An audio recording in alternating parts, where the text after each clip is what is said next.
Bonjour à tous ces amis, on se retrouve pour le quintet de mercredi, direction l'hippodrome d'Angers avec les trotteurs, ça fait plaisir.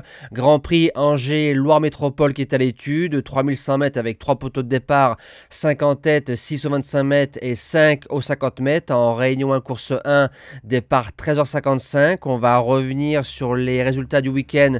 Donc on commence avec samedi dans le quintet 1, 3, 4 dans la sélection. Le course par course de Laval plutôt bon. On fait un 3 sur 4 avec les objectifs. Dommage que un de nos préférés finisse quatrième. On aurait fait un 100%. Le report du jour qui passe, donc ça c'est bien. Concernant dimanche, dans le quintet d'Auteuil, on a le tiercé dans la sélection. On a notre gagnant imprenable qui était imprenable dans la course entre guillemets. Course par course pas facile du côté de Pontchâteau. Le CDJ qui fait deuxième. Et notre base gagnante, donc imprenable, qui s'impose à presque 7 contre 1 dans l'épreuve. Donc le quintet de mercredi, au papier un quintet à mon avis où il va falloir trouver le quintet dans l'ordre, parce que ça sent un quintet peu rémunérateur au papier.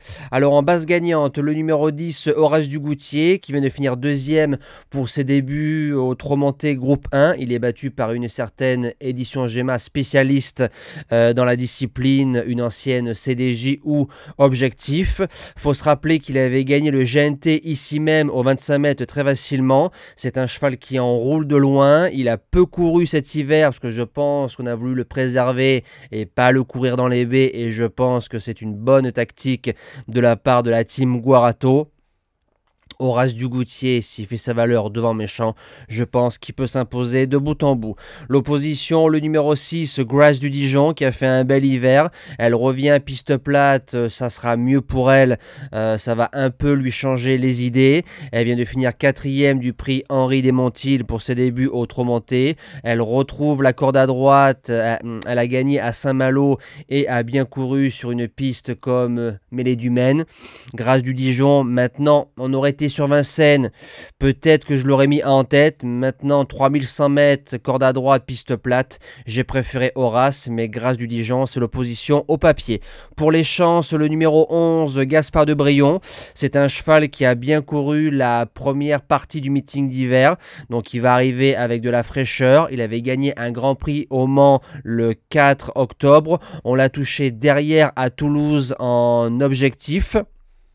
Deuxième du GNT derrière une certaine Émeraude de B à Rouen, pisteur, donc faut le préserver toute la route, faut venir faire que la ligne droite, mais il décevrait en sortant du multi.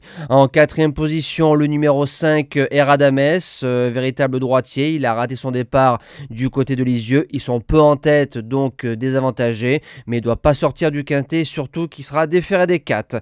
En cinquième position, le numéro 9, Gouélan au fort, plus 25 mètres, c'est un pur gaucher, mais il avait bien tourné à droite ici même au GNT Ferré, D4 avec la bonne course.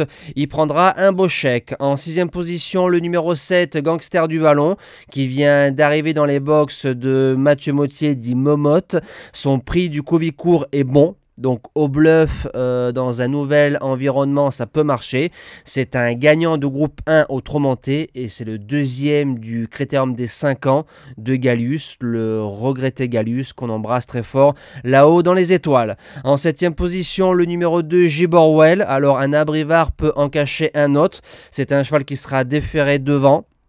Jean-Étienne Abrivard le connaît bien et le 11 janvier à Bordeaux, il battait à la régulière un certain Hold Up du Dijon. Donc si on aurait mis en tête de cette épreuve Hold Up avec un pilote de Vincennes, on l'aurait gardé sans problème. Et je termine avec le numéro 14, Fakir de l'Euro. Il va rendre 50 mètres. L'année dernière, à pareille époque, dans un Grand Prix à Angers, il rendait 50 mètres quatrième avec Raffin. Là, il aura son pilote attitré François Le Canu. Son prix du Covicourt et son prix du Bois de Vincennes sont bons, donc c'est peut-être lui le casseur de tickets en faisant cinquième de cette épreuve, c'est tout à fait possible. Moi je vous dis à demain pour un quintet cantilien, on retrouvera les galopeurs du côté de Chantilly. Passez encore une belle semaine et bon quintet à tous.